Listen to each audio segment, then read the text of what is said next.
The Bo and Luke Show. Inspiring you to be better, know better, and do better. Welcome to the Bo and Luke Show, with a diverse lineup of guests, from NFL players to CEOs. It's real and it's raw.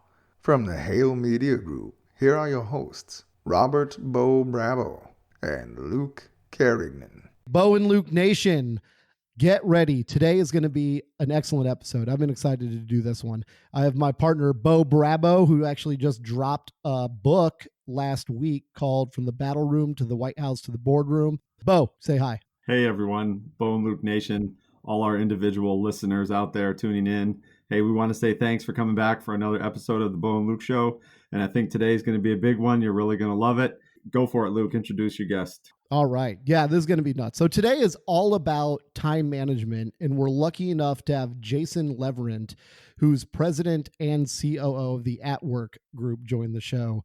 Jason has made the AtWork group just an amazing company. Number one, I just saw yesterday, actually, they're growing 16% year over year, which for an established staffing firm, let me tell you, everybody, that's crazy. That's insane. It's just absolutely bananas to see that kind of growth. Jason, actually, he's the American Staffing Association Volunteer of the Year. He's a 6-time SIA, which is Staffing Industry Analyst, Staffing 100 and Hall of Famer, 40 under 40, Best of Staffing, and get this, he's home to eat dinner with his wife and family every single day at 5:30. Jason, we couldn't be more excited to have you on the show, so welcome. We're excited to hear your sage wisdom. Bo, Luke, you guys are awesome, and thanks for having me. Absolute topic that's dear to my heart, and thank you for all the the reading the bio there, and all the things that I've accomplished here at the AtWork Group. And it's funny because I tell people I do what I do, talk around the growth we've experienced in the staffing industry. And it's kind of funny because I joke with the folks over at SIA, and they say, oh, you're 6-time staffing 100, which is, the 100 most influential people in the staffing industry. And then you're in the Hall of Fame now. And I don't know this for a fact, but I think I'm the youngest person in the Hall of Fame, because I'm still getting the 40 under 40s while being in the Hall of Fame, it's like my peers are all 60 plus years old. And so I'm like, but it's funny because then I say, oh, by the way, I focus my time. People think, when do you eat? When do you sleep? I'm like, really? I sleep normal. I'm home for dinner every night at 5:30. I have time with my kids, put them to bed, and that's life every single day. Like, how in the heck do you do it? So yeah, it's cool to be able to talk about it. So yeah, we can't wait. Well, to start things off, just give us a little bit of your background. So like, what led up to you to all the success? You know what? It's kind of crazy. It's something, when we talk about time management, it's something for me that throughout my career, I've always been very strategic about where I go. And I'm really cautious before I jump into a new gig or new job or whatever, because I want to make sure I'm not getting into something that they sell on the front end. Oh, this is an awesome organization, it's going to be great. And then I'm selling my soul there, and I have to work, from 8 a.m. to 10 p.m. every single day, 6 days a week, or whatever the case may be. And so through that course, I actually started, before I got into staffing, I was working for a golf company, a sporting goods company. And talk about a killer work-life balance. I mean, there I was running marketing for a company called Dunlop Golf, and you've probably seen some of their stuff. It's more package sets, like kind of lower end SKUs at Walmart or Dick's Sporting Goods or whatever. But in that gig, Fridays are product test days out on the course. I mean, when you work in a cool industry, a sporting goods industry, it's pretty awesome. I mean, you're hanging out with golf pros and doing all that fun stuff. All good things must come to an end. That was an interesting animal. It was a licensed deal from a company out of the UK, and the license ran out. So the license ran out for the US company. We did so well. UK came in and said, you know what, we want to take it over and do it. So I was in a position where they didn't need 2 marketing departments. They just needed 1. And so I was on the job hunt. And so going back through and by the way, this was literally right at the same time that my first son was born. So I had like a 3-month-old baby, and then I'm sitting here, oh crap, I'm unemployed. What do I do? And so I started freaked out a little bit at first, of course. It was crazy. But I started looking really hard, and I started going around passing out my resume, and I thought, you know what, I'm going to do what my dad did. I'm going to use a headhunter. I'm going to try to find somebody to help me that knows this stuff, knows the market, and can help me find that next marketing gig with a sporting goods company, really cool job. I don't know what I don't know. So I start knocking on the door of like Manpower and Kelly Services and Adecco and Randstad and those companies. If you know those companies, they don't have any kind of jobs like that. That's not their MO. They're more focused on your traditional commercial staffing, which is industrial manufacturing, that kind of thing. But I didn't know, so I was talking to them all.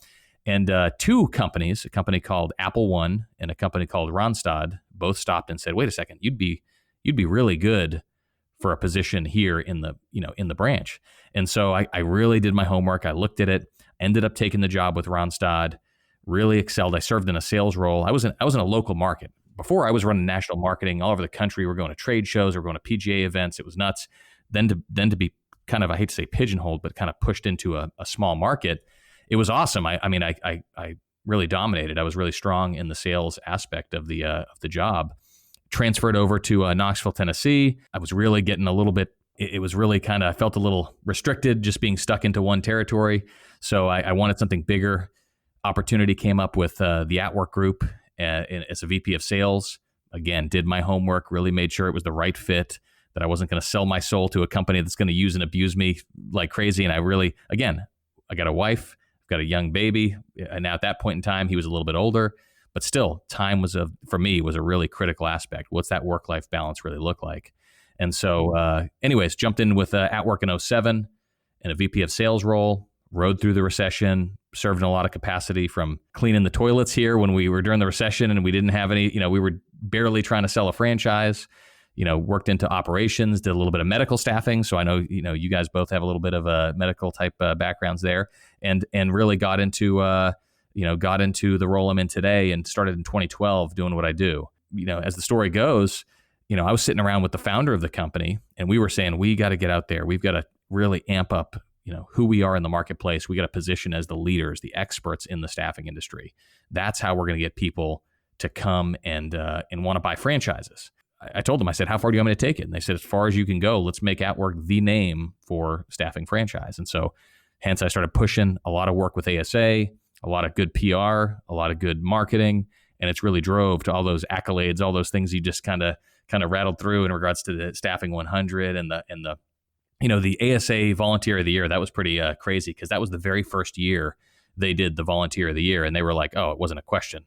This is the guy for it, and it shows. But somebody could, some people would say, well, what value does it bring to the day to day in the staffing? Because we're doing a lot of nonprofit work. I'm doing a lot of just industry awareness. But for us, it positions AtWork as the top. We are the ones to go to, and so that's just, for me. It's it was self-serving in the fact of it helps us grow, it helps us sell franchises, but I enjoy doing it as well. It's fun to promote an industry that I really have come to love. That's a great story. And so how many years was that? So I mean, wow, that's a lot of time. So did I hear that right? We're talking about all this happened probably within a span of like 10 to 13 years. Oh man. So for me, turning the gas on with a lot of my industry awareness and all the Staffing 100, it's really probably been six years. I was named in the Hall of Fame last year.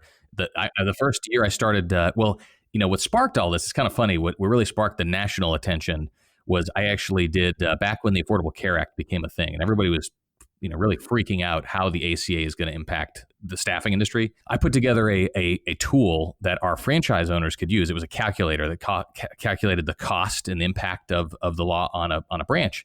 And I showed it to the folks over at the American Staffing Association. They looked at it and they passed it to the legal team, and they're like, my God, I've never seen anything this detailed and this accurate. Can we use this as the industry's calculator, as the industry's way to see the financial impact on a branch?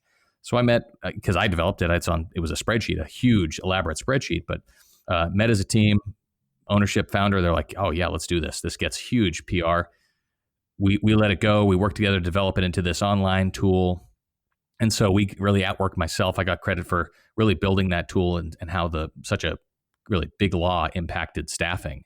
And so that really got me in front of the right people and propelled me to do a lot of these different things. Then I sat on healthcare staffing panels. I sat on insurance, and now my shtick is turned over to technology, virtual reality, and its impact on the workplace. I've talked blockchain and cryptocurrency. I'm all about all that. I'm a self-proclaimed super nerd because I think it's all awesome.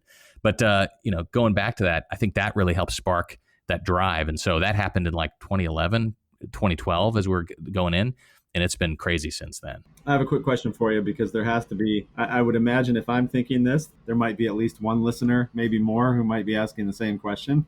So I'm going to go back to the introduction about being home for dinner every day by 5:30. Is that because you work from home every day? No, this is not my home. My wife would kill me if I had a room in my house that looked like this. This is too businessy business. So no, I work in an office every single day. I love the idea of working from home. I don't know how I could do it, just because it's so many distractions, so much stuff pulling me. Because that's for me. When I'm here, it's all business. I'm working. I don't play around. I have a great sense of humor. I joke around with the team, but when I'm here, I'm working. And that's, for me, when I think it's kind of one of the key things that help me kind of consolidate my schedule, my day to day, is being so good on time management and really focusing on, when I'm here, this is what I'm doing. It's not time to play. It's time to get stuff done. But yeah, so it's funny, coming in, I've kind of set the tone as well too in the organization here, because if you work hard, get your time in, I don't expect people to do anything that I'm not doing. But if they're not getting their job done, they got to work to get their job done. That's really the key at the end of the day.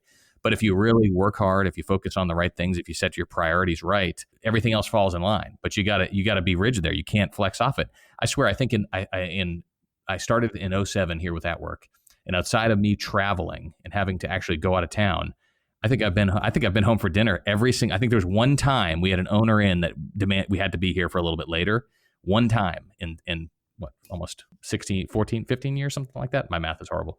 But that I've had to work late effectively. Yeah, that's fantastic. So I think we could talk recruiting, staffing agencies in and of themselves probably for hours and hours and hours, but I don't think that's what we're wanting to get to in the show. Luke, I think we've had several guests already where we have a common theme on whether we're calling it battle rhythm or we're calling it, being focused and time management, getting a different perspective from you, Jason, thinking of just how people receive information and what they understand. Can you start us on like how your day starts, and is it the same every single day? Do you have a routine that you use? It's actually, when I was doing, I think I mentioned earlier, I was doing, like, I've written up kind of a manuscript. People have said, you got to write a book. You should talk about this. How do you do this? How do you keep it all in line? And so at one point I actually I doctored up, if you could see my screen right now, I have it pulled up, like my schedule, my optimal schedule. If everything fell into place and I could do it every single day. Yeah, I do have a pretty much a standard schedule that I do every single day. It's a regimen I treat, every single day. Now, obviously, there's flex. Different things happen. Life happens at times, and you flex off it. But you always go back to kind of that same schedule. And I'm all about, time blocking. For me, wake up at the same time every morning, whether it's weekday or weekend. Bring the kids to school. I bring my daughter to school. Get to work at exactly at 8:00 every single day.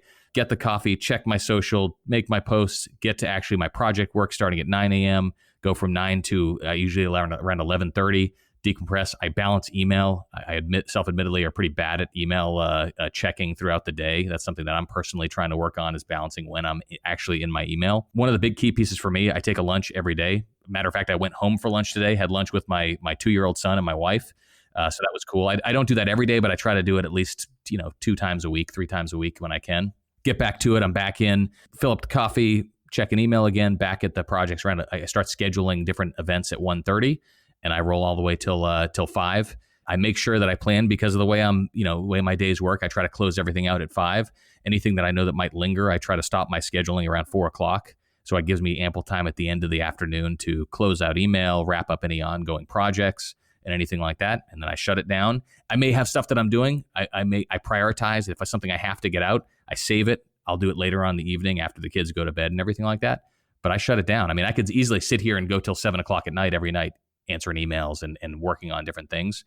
But I shut it down, get out, go home, have dinner, spend time with the kids. If we're talking evening schedule, it's pretty standard, man. 5:30, I'm home. We have dinner together as a family, hang out with the kids, put Max, my 2-year-old son, to bed. He goes to bed at 7:30 we're pretty regimented, man. So some parents aren't like this, but he goes to bed every night at 7:30. My daughter goes right behind it around 8:00. Hang out with my wife and son. I'm a super nerd. We play some games together. If anybody plays Tetris, I challenge anybody who's listening to a game of Tetris. Me, my wife, and son are competitive Tetris players. And then it all, then we hang out together. My oldest son goes to bed. Me and my wife hang out, watch a movie, whatever. Check my emails. I read a little bit, and then I go to bed. Start over again, rinse and repeat. It's pretty much a standard deal every single day, but it works. It works really well. let me switch it up a little bit. So when you use time management, and this is something that a trap I fall into, and I see a bunch of my coworkers fall into it too, no matter what job I've ever had, is how do you use time management to stay results focused? So like, let me give you an example here. I think a lot of people confuse, time spent on a project towards results, where they might actually just be spinning their wheels and not getting those results. Does that resonate with you as well? Yeah. So one of the things that I tell people, and it's kind of funny, some of our offices take it to a bit of an extreme, but one thing that I promote taking a lunch, taking time for yourself. The staffing industry, there's high stress levels. We're in a very fast-paced environment and work. We got a lot of pressure from clients demanding certain things.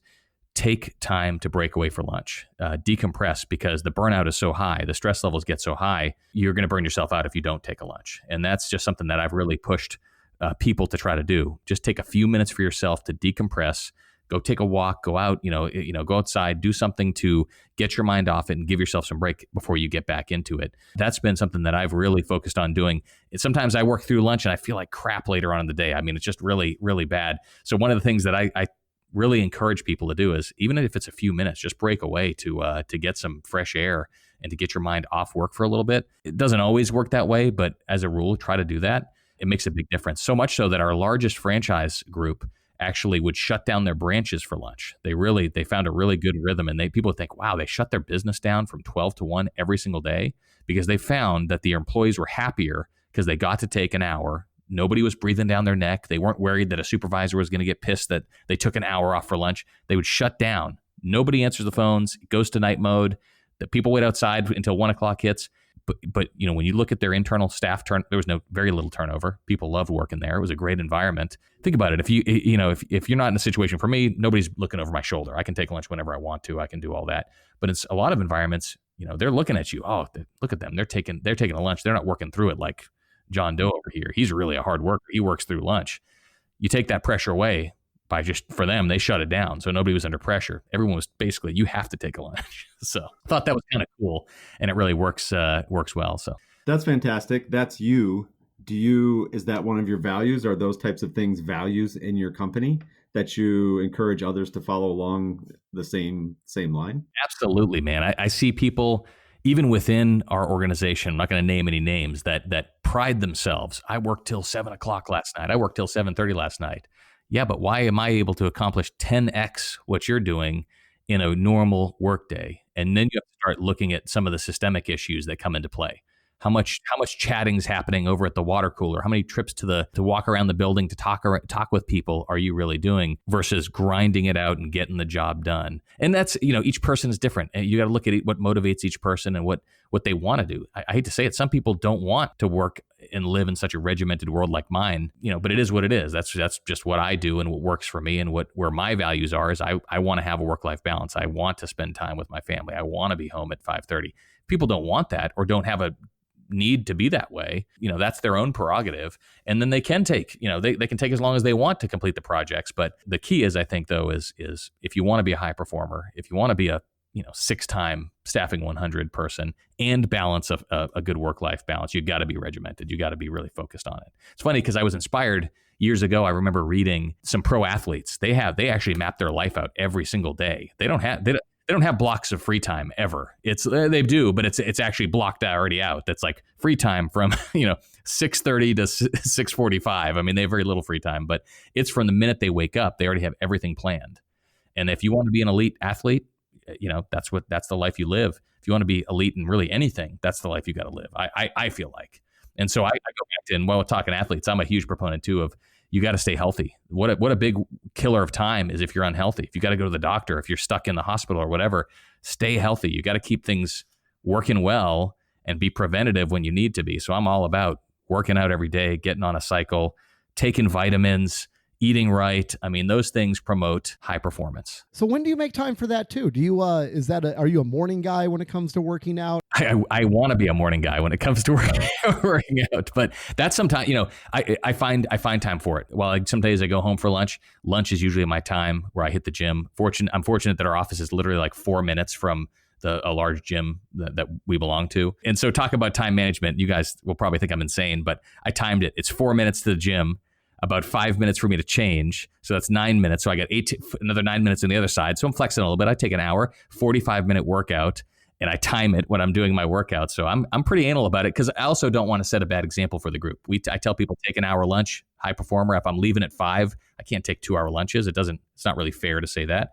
So I keep it super tight. I line it up right to the hour and I do my best. I mean, there's times where they go a little bit longer, but that's when I typically try to fit it in around lunch. Mornings, if again, the kids are out of school and I don't have to wake up, I can wake up at 5:30 in the morning, 6 o'clock in the morning, get a workout in. That's my optimal time. Then I have other time for things like that. So, Jason, do you have a military background by any chance? I don't, but it seems like you might think I do, right? With how militaristic scheduling is. It's really kind of crazy because my mind's just spinning. You're our fifth episode, and we really have a common theme amongst it's a very high performing individual, whether it's an elite athlete or an elite business person, military background or not, there's a theme that comes back to, this kind of regiment, right? I've been in that scenario. I do have a military background, so I get the whole, by the minute kind of what we would call back then a training schedule. It's really it's fascinating to me. And I applaud you for anybody not growing up in that kind of system where it's really shoved down, it's shoved down your throat every single day, that you find that on your own and in some way, you learn it, whatever. By necessity. Here's the thing. And I if my wife is listening, I love you, honey. You're wonderful. But my wife wants me there as well too. She's not going to come like the excuse, oh, honey, I got to work late. You know what? I got 3 kids here. You got to be home to help me. And that's been a really strong motivator for me to keep my schedule as well too, keeping my wife happy at the house. And that's a driver that helped me find that really rigid regimented schedule as well too. Yeah, so that's really been helpful. And it's funny that you say that. I was thinking about one of my friends who's got a bunch of kids, and I look at his day and he always comments, "Oh man, you got to just put together, man. You're kicking butt on the business front. Your kids they're all good. They're smart. They're all straight A students. Everything's going good. I just can't keep it all focused." And I'm like, it's just because you don't want it bad enough. What time do the kids go to bed? What time do you do this? Oh, we don't have bedtime. We don't do this or that.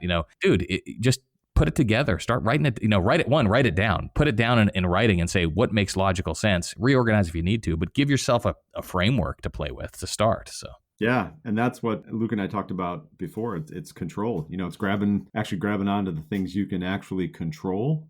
Write it down and then start controlling it. Hey, Luke, do you remember we were talking with Jared Wilson with the Jacksonville Jaguars in episode 2? And we asked Jared about his college schedule and what was that like? He was a player at the University of Michigan. Exactly what you said, Jason. And now he's an NFL player, like his 5th year with the Jaguars. He's an elite athlete. But even in college, from the moment they woke up all the way through mandated study hall at night every single day, it was very regimented, so you're absolutely on point. And we even brought up the fact about why couldn't we put all college students in that? Yeah, it was fascinating. We were talking to Jared. Shout out to Jared. We asked him a question. We had a question from a listener about what was the biggest thing that Jim Harbaugh taught him. His response didn't have anything to do with like football specifically. His response was to get in a battle rhythm every single day that included academics and practice as well, and waking up to be in that rhythm. So you'd say, some days we'd have to lift at like 5 a.m. and our last classes, or like our study times would end at 10 p.m. So Jim would make sure that we're just in that battle rhythm every single day. And then I had to have Bo, explain to me what a battle rhythm was, because that's obviously a military term as well. And I guess it just really comes back to that self-discipline that somebody has as well. And it was flooring to me to say like, okay, this is probably one of the greatest football minds to ever live with Jim Harbaugh. And the best takeaway that you have is how you can live life, just as a person and be disciplined, just even outside the field, which is great. As a Patriots fan, I may disagree with one of the greatest football minds, but that's okay. I can deal with that. I can deal with that. No, but here's the funny thing, and I'm just, again, I wasn't on the conversation, but I'm curious in my world. I want to have this schedule and I want to be regimented. And in a football player's world, as a pro athlete, everybody around them gets it. Hey, these people are regimented. They're on schedule, and a lot of them are promoting that. They're saying, hey, well, let me help you navigate the schedule. But for me and for anybody that's kind of sitting in a role like mine where you're dealing with other people who may not be regimented, that's where the challenge happens. Is if I'm in the zone on something and I've got a schedule, and then some, my door is like a revolving door, people coming in, and it's distraction, distraction, distraction. That's tough, man. Trying to keep a positive relationship with somebody and saying, guys, do you see I'm busy right here? I don't have time to talk to you. You can't do that if you have a staff or team and you want them to feel valued. So boy, that's a hard thing. But as a football player, everyone knows, oh man, this guy, he's got to be up at 5 to work out. Let's get him back to his dorm or whatever. Let's go to bed at a certain time. Everyone's, you're fed at a certain time, exact time. Everything is structured around your life. All of us lay people, we don't have that wonderful structure to do stuff like that. So, but we got to make it. You got to force it. What Jason just said, I think with your ultra high performers, high performing teams, you've rid yourself of those distractions. If your communication is a single device, and maybe that's your smartphone or whatever, just for communicating specific details about a project or a trip in the White House case, that's what you used. Your teams had very specific tasks to do every day. What we would do in that scenario is, it's like a morning huddle and an evening huddle. And then unless there was some type of emergency during the middle of the day with you being able to get those mandatory tasks done, you may not have talked to me as the leader of the team until the evening huddle. And I'm not bothering you because I know you have all these things that you're working on during the day, right? And likewise. And so I think communication of expectations both ways between the leader and the team that they're leading, that open communication has to flow in both directions. It can't just be from the leader downward. I think that's critical. And I agree completely. If you can get to one laptop screen or just one screen, I don't believe in the concept of multitasking. I think you can only do one thing really well at a time, because if you have too many things going, you're not focused on any of them necessarily. Too much email. I forget who it was, but someone told me email are other people's priorities when they start hitting your inbox. So if you can manage that, and Jason just said, he had a way to manage that. And then I think it's setting those expectations so people don't think you're unresponsive during the day. It's like, hey, I attack email because I'm doing all these other projects that actually, I think for me, even in HR and helping train and develop other leaders in the organization or even your own departments, it's really getting to the mindset of performance to reaching specific results that you're looking for. If you can do that in a 6, 7, 8 hour day because you're very laser focused and you're producing the results, man, I'm applauding you all day long, right? And I think the problem is, from my experience, sometimes the bigger the organization you're in, you always have the naysayers with perception. So how do you control that? That's another really good point. So in today's day and age, it's not like, when you're lifting at football practice, you're lifting. There's not a lot of distractions. Business, we have Slack, we have LinkedIn messages, we have email, we have a phone in front of us. And for you, you're the leader of a giant organization. How do you control those got-a-minute meetings? I like it, man. To me, I don't have to make any decisions. I've got the routine. I know what I'm doing. But I like that kind of thing. I'm not all about some, curveballs getting thrown at me. But that's the thing, life does throw curveballs at you, and you got to adapt to that as well too. And that's kind of the challenge that some people have is you get on the schedule, you do everything you can to plan, and then something changes or something goes haywire or sideways. It's all right. You fix it, you move on, but you get back on your schedule. I mean, that's something people are quick to just throw it out and move on. Don't do that. You gotta keep with it. That's the key, is stick with it. So yeah, it's just so tough nowadays. I don't know, with Slack, all the messages. Yeah, no, I think delegation is key. Fortunately, I think for me, I learned that a while ago to put that trust in your teams, because you just, as a single individual, you can only physically do so much in a day, that at some point those team members have to be entrusted to take the ball and run with it. And if they screw up, they screw up. You help them correct course, learn from their mistakes, don't make the same mistake again. Yeah, I've had people tell me, even within the past few months, because you're really good at delegating, and I kind of step back and say, are you saying that in a good way or a positive way? Because it almost sounds like it's not positive, right? Like I'm trying to punt everything that's coming to my lap, when in essence it's, look, I'm one person. I cannot do every single thing every day. And I have a team for that very purpose. And oh, by the way, they're getting paid and they're really good at what they do. And maybe that's part of what you're asking is really part of their duties. Oh my gosh, you hit it on the head, man. That's what it is. You got a minute, or I'll just be a minute, and that turns into 30, and it's like, oh my gosh, I just saw a study, and I wish I could pull it up really quickly, but it said that to really get into something, it takes like X amount of minutes to really start really becoming productive on a certain task. So with every distraction, you're pulled out of that zone, that battle rhythm, I guess is what you'd call it, right? And then you have to push back into it. So I'm like, well, crap, if somebody just pulled me out of that battle rhythm and now I got to spend another 15 minutes getting back in it, well, that's burning all my time. And I'm on this super tight deadline regimented schedule. So it's hard to do that and to not come off as a jerk to your staff to say, guys, make an appointment with me basically is kind of the thing. But there's times, and I hate to say, I kind of build in, I know our organization, I know that happens and it will always happen. So I build in myself some cushion in between different projects I'm working on and different, things that I blocked out from the standpoint of tasks. I'm all about some time blocking. And when I give myself ample time to do something and sometimes I wish I could have like a red, yellow, green light on my door that said, green, safe to enter, yellow, knock first or whatever, email, and red, don't even think about it. I'm too nice of a guy. So I accommodate, I work around it through with scheduling. So that's what helps, huh? Because if I showed you what I have going on right here now, it's embarrassing after you just told me that. I have like 4 screens going on right now. It's insane. And a phone in front of me. Oh, it's blowing you up constantly. Again, if you could see my setup now, I have just one ultra wide monitor.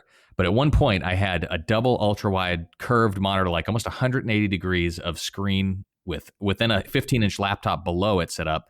I had so much screen real estate, I thought I was the man. But then I started realizing, holy crap! I've got email up. I've got my messages come out on a Mac. I've got my email. I've got my text messages. I've got Slack pulled up, and then I had some other something. I couldn't stop getting distracted by everything. It was insane. I mean, it was just blowing me up everywhere. And I ended up shedding one of the monitors, got rid of the laptop screen, and I'm down to just one monitor. And I swear, I'm the most productive here. It declined productivity when I had too much going on. Distractions were nuts. So that's right. And I think that's where even when you're teaching or training, not just executives, but even your mid-level managers and so forth. And when we talk about strategic alignment with your organizational strategy, or even have an HR strategy aligned with the corporate strategy, and everybody's so, what is that? Well, you got to be able to kind of walk the dog between all of that and say, even what my payroll person is doing is aligned with what HR department is doing, right? And they're achieving the similar goals, or you're participating in achieving a bigger goal, right? And communicating that so that everybody is aware that ultimately what each person is doing on the team is really to achieve the larger organizational goal, whatever that is. Yeah, and sometimes that's difficult. Well, for me, I thought, oh, this is so cool. I can look at my text, I can look at my Slack, I can see it all at once. But then I was like, oh crap, I can see it all at once. It's like, yes. Bo, you've been in HR forever. So how do you do this? And I mean, even in the White House, right? Okay. So in the White House, when you're in charge of trips and communications for the president, I got to think that multitasking is probably a bad thing. So how would you train yourself to not have different distractions come in when it really matters like that? Yeah, what's going to happen, Luke, in probably about 20 episodes from now, we're going to have enough material, and we're going to write the next book on how to be successful. And it's another theme. You just talked about it and came up in a previous episode with Bobby Moran, the Chief Revenue Officer for EverFi and formerly of Politico, and talking about your passion, being really good at what you do. And it's something that we talked about then was, when you're in a role, and if you found it and you're in the right industry and you have passion, you'll drive to be the very best in the role you're doing at that moment, right? You'll be the best person, the best recruiter for nurses in healthcare. I'm that person, right? Everybody will come to me as the go-to person on how to recruit a nurse or something like that, right? And then the next thing you know, it's a culture thing too. It's got to be said. If the culture is we work 7 days a week, 12-hour days every single day. You come in saying I'm working 8 to 5 Monday through Friday. You're gonna eat alive and probably not last very long if that's not a priority to focus on that. I think generationally though, I mean, you're in HR, you're probably seeing it firsthand. the workforce where we're at today is not that. That's not the mindset right now. That work-life balance is more important, I think, than it's been in a long time. But one of the things that I just, in hearing what you guys are saying too, what really spoke to me was mobile devices. I mean, when you look at a cell phone and how much distraction comes, I mean, so much so that people are getting, me included, the phantom vibration in your pocket. Oh crap, did somebody just message me? Did I just get a notification or something like that? Did something happen? Do I got to check something? So funny enough, and I don't know if this, is interesting or not, but I set my notification. I'm really strategic with how I set my notifications in my, I wear the crap out of Do Not Disturb. It's an excellent feature, but I turned off basically every notification on my device. I've made it almost like ninja mode because I know I'm going to go check my email regularly. I give it the badge icon so I have the number, but it's not buzzing me every time I get an email. Otherwise, this thing would be going nuts all the time. I also set it to that, we had a bad problem with robo-dialers, with people calling from, I don't know if you guys have seen it as well too, your phone just constantly rings and rings and rings, and it's the automated calls. There's settings in Apple phones that you can actually, I do not disturb anything that's not in my phone already. So if I didn't have your number, Luke, sorry, it would go to my voicemail the first time, but I call you back, then it learns it and it rings. But everything else goes straight to voicemail. It's awesome. It's literally from a life pro tip. That is the best feature I've ever turned on my phone. So I didn't even know that was a feature. Oh yeah, it's in the Do Not Disturb settings. You can actually have it set to not ring when you don't have the number in your phone. When it's like again, you might miss a call or two. That's like if somebody's doing work at your house or something, if you haven't called them, but once you call them once, it learns it and it rings through. Well, we're all screening calls anyways. So basically, like I always hit it to silent if I don't know the number anyways. Oh yeah, that will automatically do it for you. I am all about automation. I love automation. That's my life. If I could just continue to figure out ways to automate stuff that I do, Apple built in their little automate shortcuts feature in the phones. I've been playing with that. I feel like that's an underrated feature that they released, and people are going to eventually learn how to really make that thing cool. So are you getting these tips with your phone? Because I want to dial into that. I mean, are you getting these? Did you just Google this and find out where all these hacks are? No, I'm just sitting playing with my phone and figuring it out myself. Like, God, I hate these robodials. How do I stop it? And so I was playing with the settings on the cellular to see if I can block calls. And I saw, oh, what's this? Do not disturb. I'd have to look it up, but it's something like if you don't have the number in your phone, it will block it. But to me, that changed my life because I really didn't look for notifications here. When I want to know, if somebody texts me, that's going to notify me, but it's a quiet notification. Somebody emails me, I'm checking my email throughout the day, so I don't need to be notified that somebody emailed me. And if they're not in my phone and they're calling me, I get to it when I can get to it. So I've dialed this thing in so that this is not a distraction anymore for me. I have to go look at it. Now, do I look at it still a lot? Yeah, I mean, that's just the nature of the beast. But I feel like I'm a lot more productive using my phone now. So I had a thought that, and now I run into this trap all the time with time management. And I call it a trap because it's a way that I typically digress with all of my forward momentum that I get.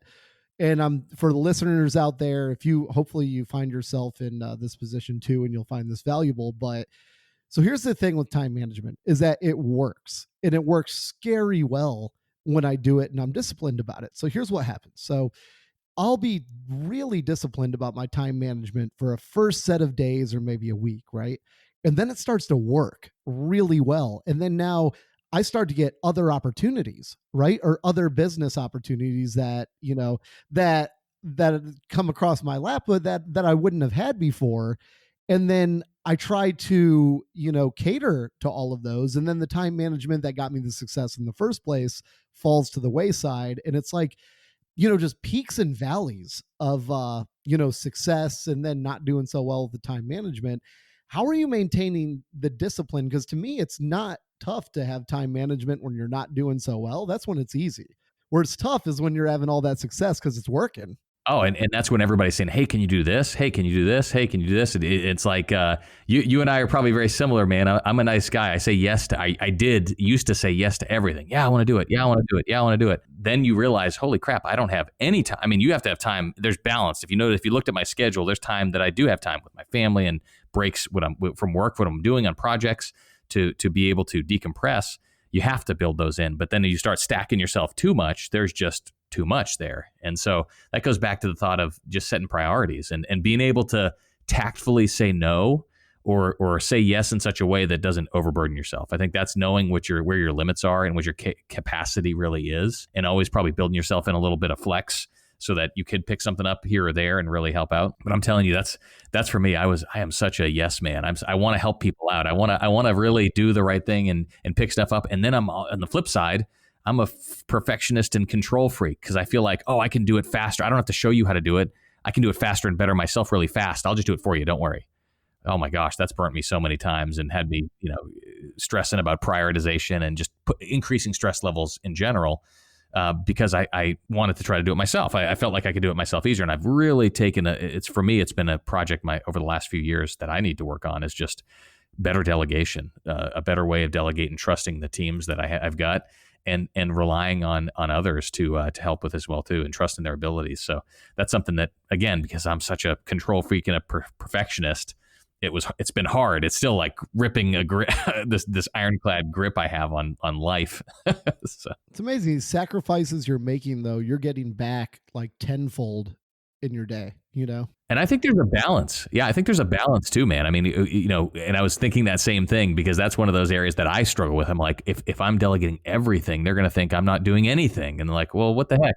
So I think there's a balance of showing that, hey, this is what I'm producing, but I'm relying on you to help increase that production. And so, keeping the camaraderie. It's like I think of you're a ex-military, so if you get somebody who's a part of the team or your sergeant and again I'm botching probably the the hierarchy within the military, but they're still getting stuff done as well too. It's not purely an administrative job. You're in the trenches with them at times. Yeah. But if you dial it in, it's beautiful, and that promotes this time management and helps keep everything moving really smooth. And it's not it's not going to be overburdensome on anybody. Less stress.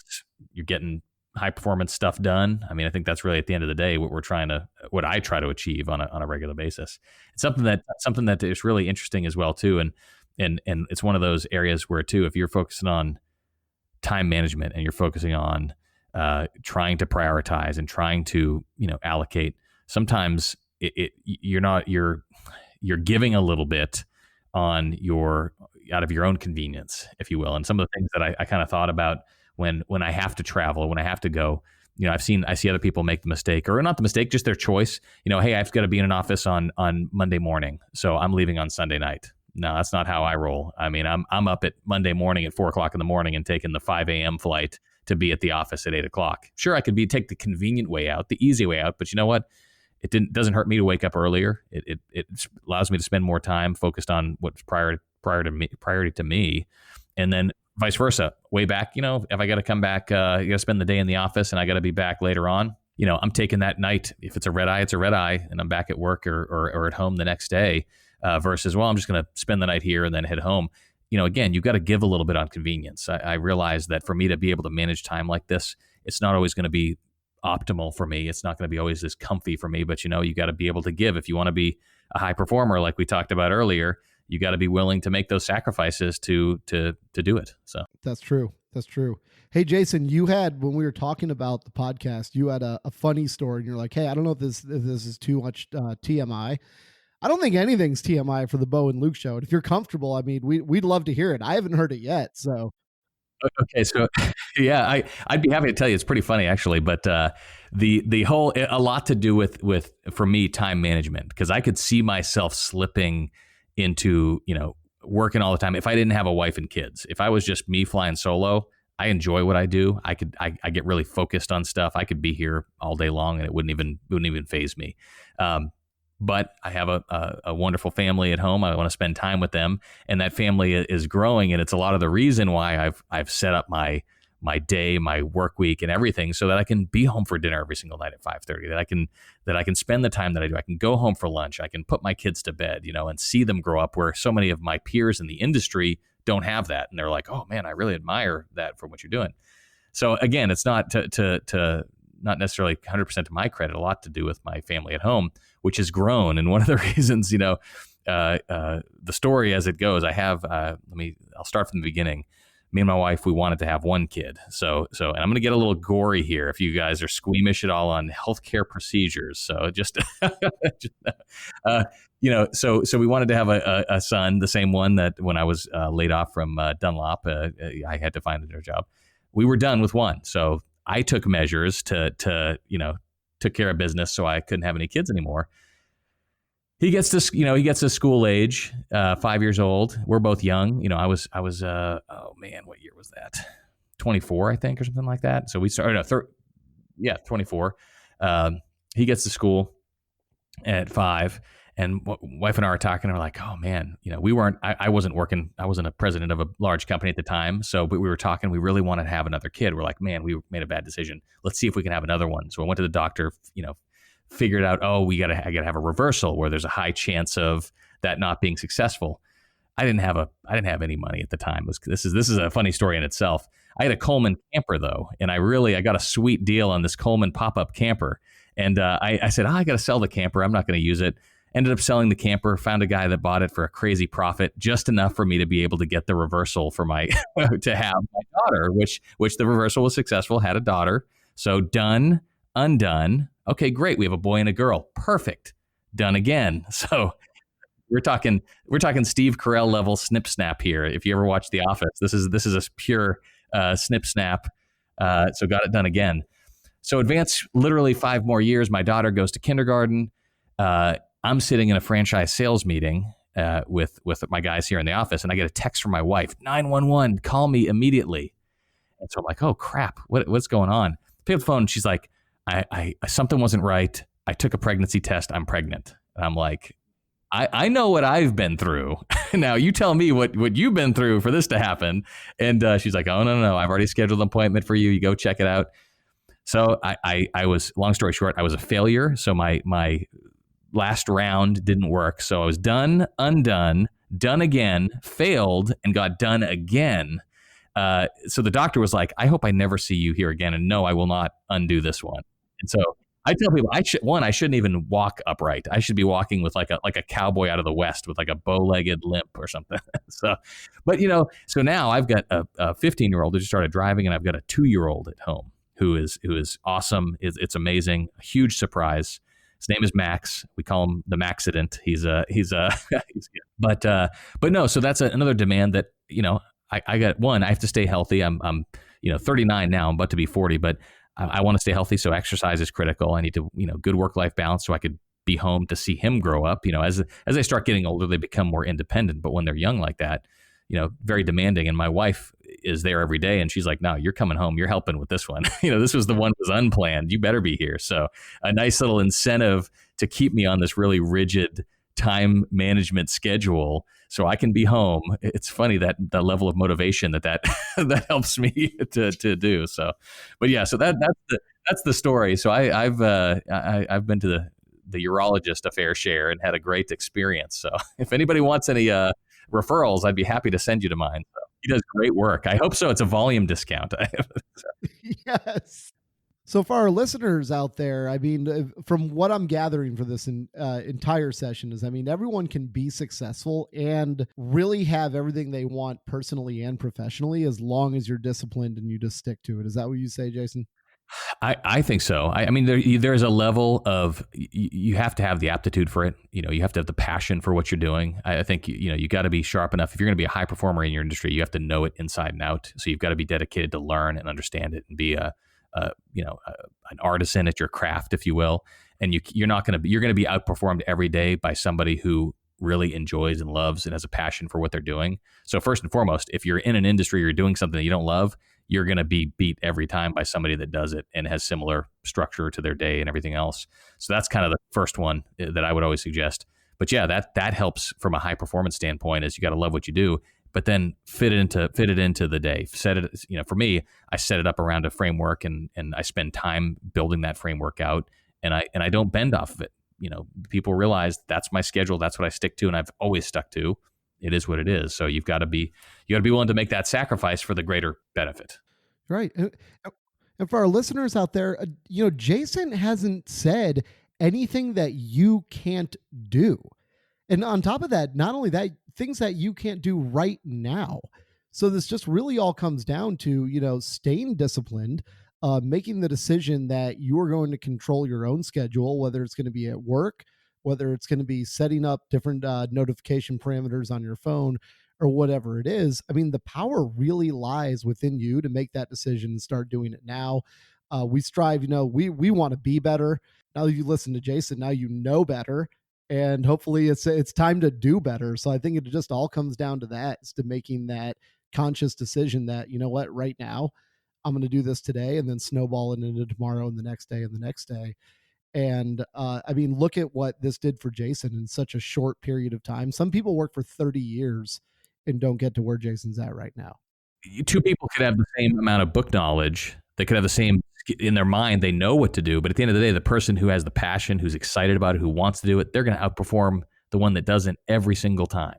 And Jason, tell us a lot more about AtWork. So tell us from the, if I want to buy a franchise, or let's say I'm a job seeker and that I'm looking for the next opportunity, just lay it all on us, because you're doing something awesome over there. And I'm sure a lot of our listeners want to be a part of it.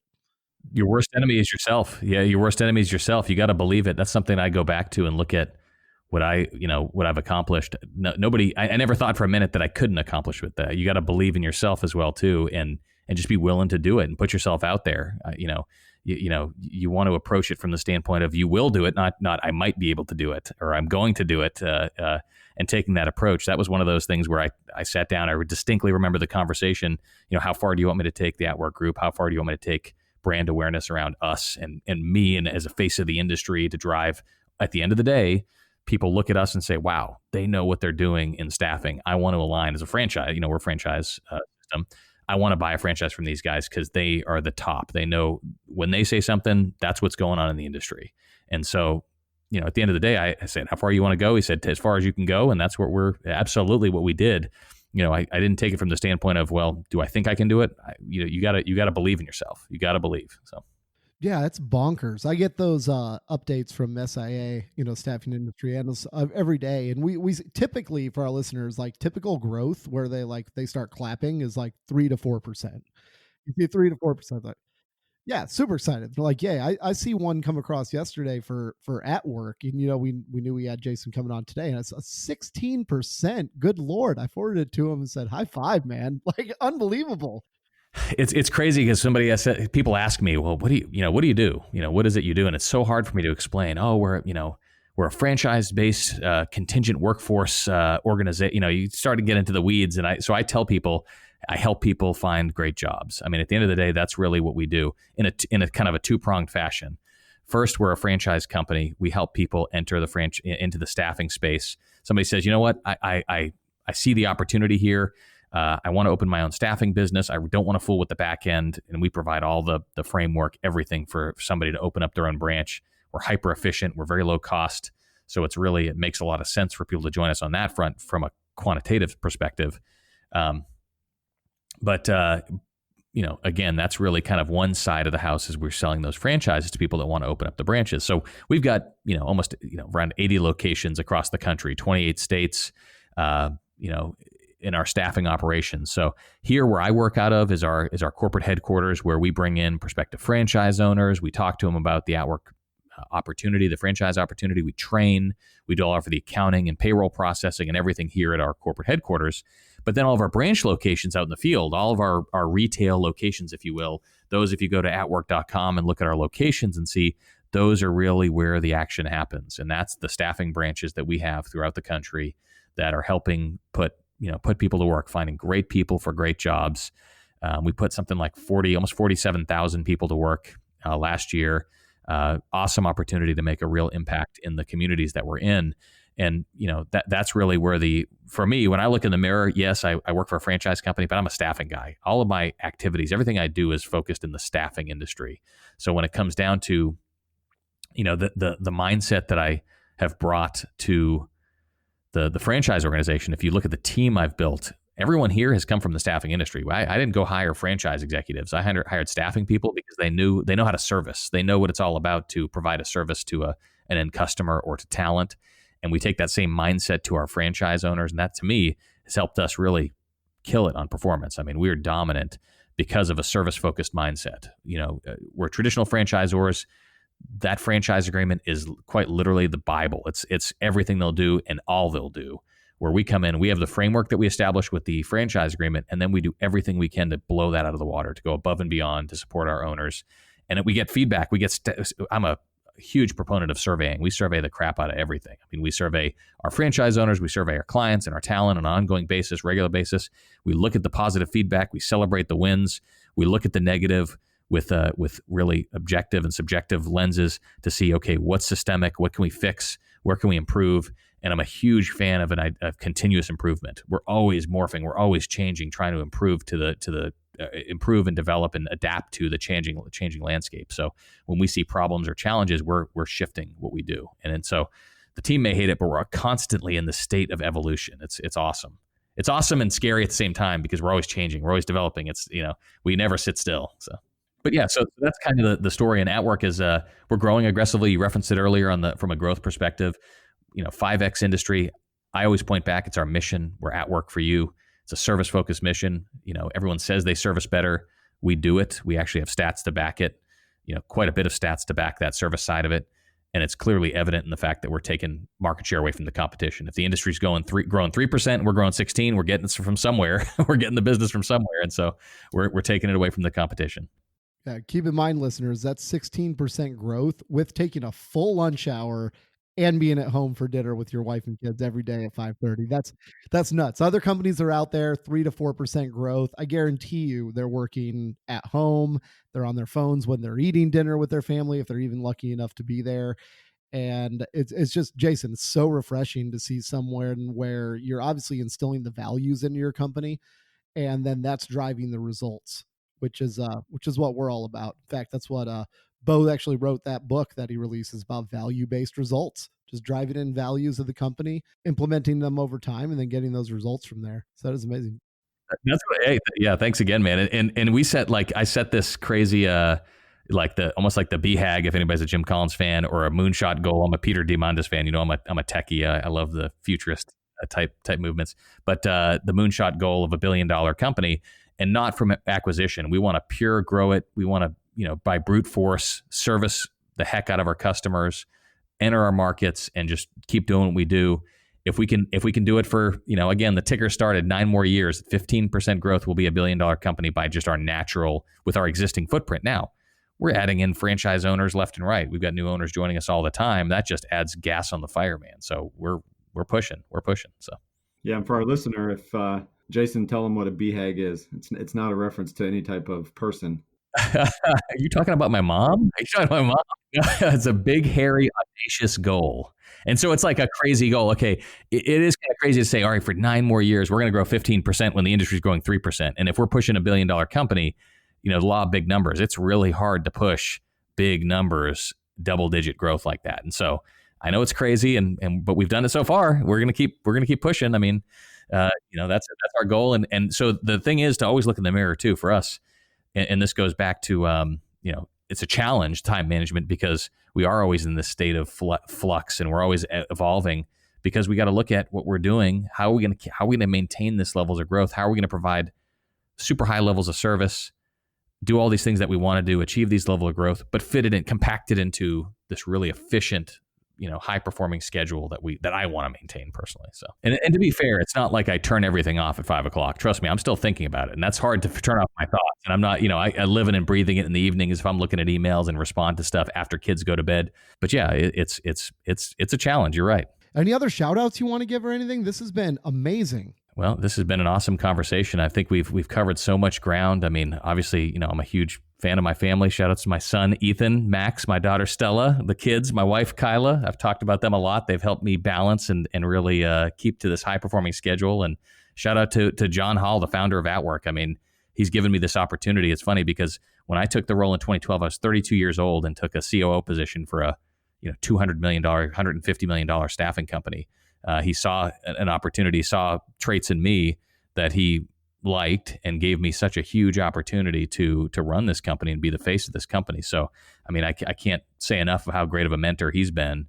And he's been a good example of this as well, too. He takes a similar mindset on work-life balance. He's been married for 51 years now, I think, as he celebrated his last anniversary. So, I mean, what a great person to look up to. I mean, he's doing something right on his family life side. And he, again, taking that value position, that's what, he sets his priorities in life a certain way, and it's helped him be successful and maintain that great relationship at home as well too. And so, yeah, I mean, Yeah, thank you for that. But yeah, thank you, John, for the opportunity to do this. So That's an awesome shout out. That's good. Well, listeners, I mean, there you have it. I think the big takeaway here is, hey, get your life together. Get out there and do it. No one's going to make the decision for you.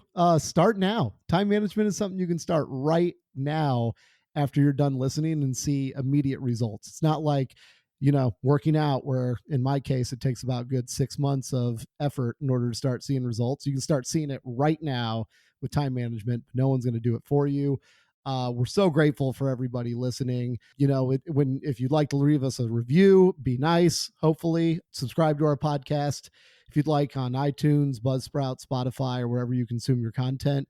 Yeah, Jason, so grateful to have you on, man. Bo, any closing remarks?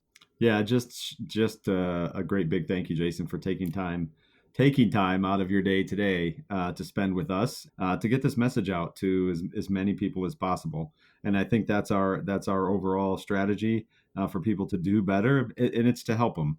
And like-minded individuals like yourself really bring a ton of value to this message. And we just thank you for taking a moment to share that with us and to everyone listening. So thanks. absolutely. And I appreciate that. And I truly respect what you guys are doing here. It's amazing. Great work. Thank you so much for having me. It's been an awesome time. Awesome. Thanks, man. I think that's a wrap. Thanks, man. Appreciate it. That's a wrap.